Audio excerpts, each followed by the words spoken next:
because of your award-winning show on A&E, Yeah. you just signed a big deal to do other documentaries. Well, back to the aftermath, Rue. Yes, yes. Award-winning, Emmy award-winning. Also a lot of other awards. But, Yes.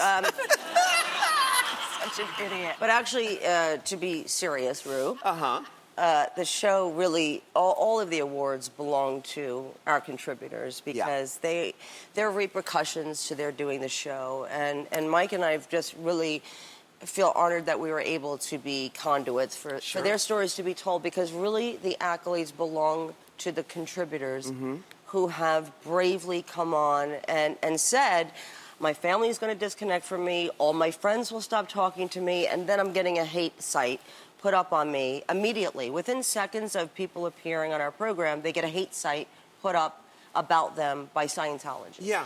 And so it really is to them that the praise belongs, because outside agencies, our government agencies, they're not outside agencies. Our government agencies have done nothing to acknowledge the pain and the abuses that these people have experienced. And our program is really the only program that has acknowledged, we hear you, we see you. Yeah.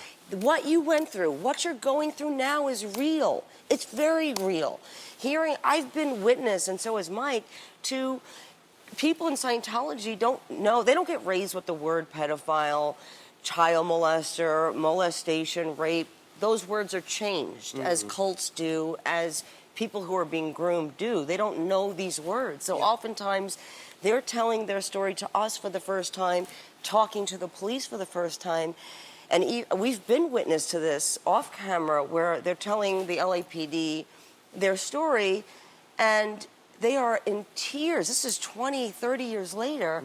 They're in tears when a police officer, someone other than us, are saying, that was against the law. Yeah. That was rape. You were molested. I mean, the tears that happened to these people who are now mothers and fathers, it is heartbreaking to watch because they have not been acknowledged. And so I joke about the awards, but really it is so touching to us. I mean, I start crying to see how courageous they know they're being acknowledged by everybody who's voting for them. Yeah. So it really means a lot for us, for them. So now what I read in the paper, so you've signed a deal to do other docuseries that go after some of the not-so-nice elements of life in this country?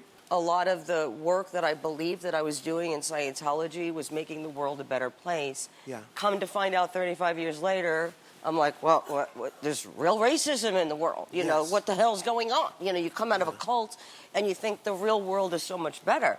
And then you're like, why are people dying every day at the hands of cops because of the color of their skin? Why is there no money being put into education in the inner cities, but we're putting so much money into our prison systems? And I started just going, like, I'm late to the party of the human race.